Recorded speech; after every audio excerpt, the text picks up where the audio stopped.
Hello, Feuzion. My name is Alex Hughes, the host of Fusion News. It is 7:02 p.m. here on the East Coast, 4:02 on the West Coast. I am joined by Caleb Ecarma. He is a correspondent at Campus Reform, right? Yeah, Campus Reform. Yep. So, Caleb, this past weekend, Saturday, I know there was a big women's march all around the world, pretty much, and I want to play this video from your Twitter page capturing the aftermath of this event. Here it is.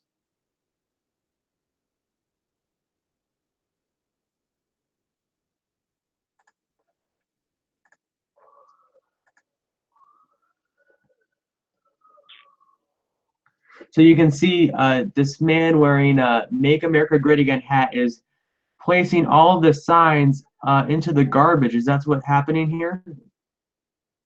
Yeah, we was at one of the parks or one of the grassy areas on the National Mall, right near the Washington Monument, and there was just signs littered all across the grass from all the protests that had gone on that day, the march and everything. I'm not sure if those were intentionally left there or just left, and then you had drinks, the bottles, napkins, just all the trash you could possibly imagine from everyone had gone through there that day. And then I got kind of saw a Trump supporter wearing a "Make America Great Again" hat, picking up some of the trash. Probably one of the only Trump supporters I'd seen that entire day, which was stark contrast from the day before at inauguration when everyone was wearing "Make America Great Again" hats. I see this one guy wearing the white hat, just picking up trash, on the National Mall, cleaning up the little park area. I just captured on video, and it ended up going viral. So. Yeah, and that was a video that didn't deserve to go viral because we saw, of course, all the protests, and of course we saw celebrities making absurd comments about our president and our country as well. And what did you make about this women's march?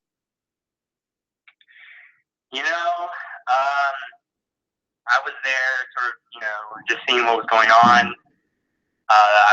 They were protesting right outside my apartment near Capitol Hill, so I figured I'd just stick my head out, walk around, snap some pictures, get some videos, talk to people, see what was, what exactly they were protesting for. And after sort of talking to people and getting a feel for what was going on that day, I don't know. I would be someone who would consider themselves a feminist in sort of the traditional sense, egalitarian, equal rights for men and women, obviously. But I think a lot of this, what was going on there, was overtly crude, overtly crass, and you even had Obama saying Madonna saying that she had thought about bombing the White House. So I think it was just very over the top and dramatic. Yes, I think the president has said things in the past that have been disrespectful towards women, but what we saw, over the weekend with all the protests was, in my opinion, it didn't accomplish anything. And instead, what you saw was, they trashed the streets, they left their signs everywhere. Throughout the weekend, I could barely go anywhere without seeing trash covering everywhere. So, a lot of these people claim to have this deep respect for the environment, but instead what we see is them leaving their trash throughout the entire city in an area that voted 95% for Hillary. So sort of an interesting contrast when you take all that into account. Definitely. And a lot of people are saying this country is divided, and I do agree with most of that there really is this true divide in our country. Now, do you think this also plays into the part of the media, as they keep they're negative towards our president for the most part, and it started by basically doing, I hate to use the word term fake news, but they have been using fake news over the past this weekend with the Martin Luther King bus in the Oval Office, and also the famously known inauguration attendance. And now, were you at the President Trump inauguration ceremony? I did attend the inauguration, I was there. So, since you were there, do you think there were not a lot of people there? I think of the inauguration size is sort of hard to judge. I know they don't keep track of, the National Park System does not keep track of the number of people who attend. I would say it seems to be on par to, the Bush '04, Bush 2000 inaugurations. I mean, I don't know that it was necessarily exponential in terms of size, and I don't necessarily think that it was, very small, smallly attended inauguration. But I think people just sort of get caught up in the size, and I mean, obviously you have so many people who watched it online, so many people who watched it other places that hadn't really been used, that had been used before in the past. So I think you have to factor that in as well. But in terms of what you're talking about in the media, I think the media obviously has a duty to be skeptical over the government, especially the executive branch, and watch over everything that they do to keep them accountable and to keep the people informed. But I would have liked to see this level of journalism and investigative research when over the past 8 years, instead of just now. I think we're going to see over the next 4 years the best journalism we've seen in terms of people doing investigative research and finding every little speck they can in regards to the executive branch and President Trump, which I would have liked to see that 8 years ago. Yeah, definitely. And of course, President Trump signing executive orders this past weekend on the Affordable Care Act, which really moves them to the next step to repeal and replace, which has been a major vocal point of his campaign. And he's really been following up with his campaign promises these past, it's only at day 2 here with the Trump presidency.